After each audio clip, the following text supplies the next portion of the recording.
Всем привет, вы на канале Планета Турбин, меня зовут Сергей. Сегодня мой помощник, сын Никита. Итак, на автомобиле, за рулем автомобиля Kia Sorento, 2007 год, 2,5 литра объем двигателя, дизель. Значит, проблема нарисовалась такая, свист. Свист начинается на холостых оборотах, он такой небольшой, но при нажатии на педаль газа он увеличивается. С салона его слышно не особо отчетливо, просто как водитель я его слышу, пассажиры в принципе не обращают на него внимания. Вот, но при открытом капоте, естественно, он как бы режет уши. Сейчас открою капот, заведу машину и покажу вам как бы наглядно это все. В принципе, в причинах я уже разобрался.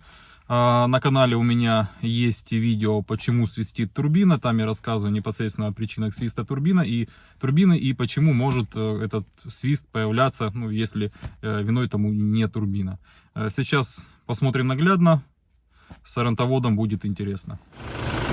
Итак, причина свиста: лопнул патрубок интеркулера на выходе. То есть левый патрубок. Вот там вот интеркулер, его как бы отсюда не особо видно.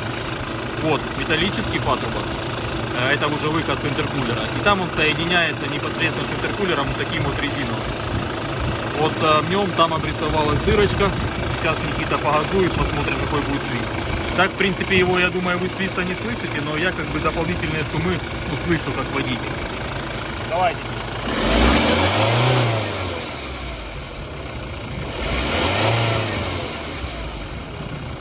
Слышите? Шипение. Во время движения еще и свист появляется. Давай еще немного.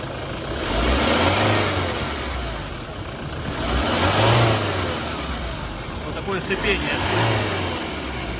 Отчетливо слышно шипение. Не знаю, передает камера или нет. Вот как-то так, ребят. Кстати, недавно ремонтировал турбину, менял актуатор. Вы слышали, да, шипение такое, легкое посвистывание. Вот оно, в принципе, на больших скоростях приносит такой, ну, явный дискомфорт. Патрубок, именно этот патрубок внизу левый, да, который на выходе с интеркулера стоит, ну, это, в принципе, в нем беда. Я уже такой заказал.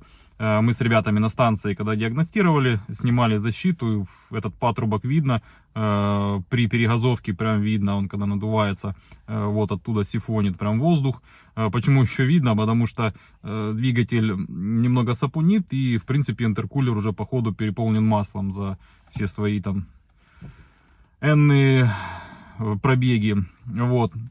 И вокруг этого патрубка уже видны потеки масла, видно там защита уже в масле.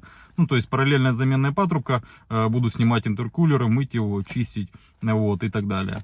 В принципе, вот такие приколюшки бывают, вот, и это может давать свист, шипение, ну, то есть какую-то шумность в работе двигателя. Все, спасибо всем за просмотр, с ориентоводом как бы на заметку. Всем пока, счастливо, до новых встреч.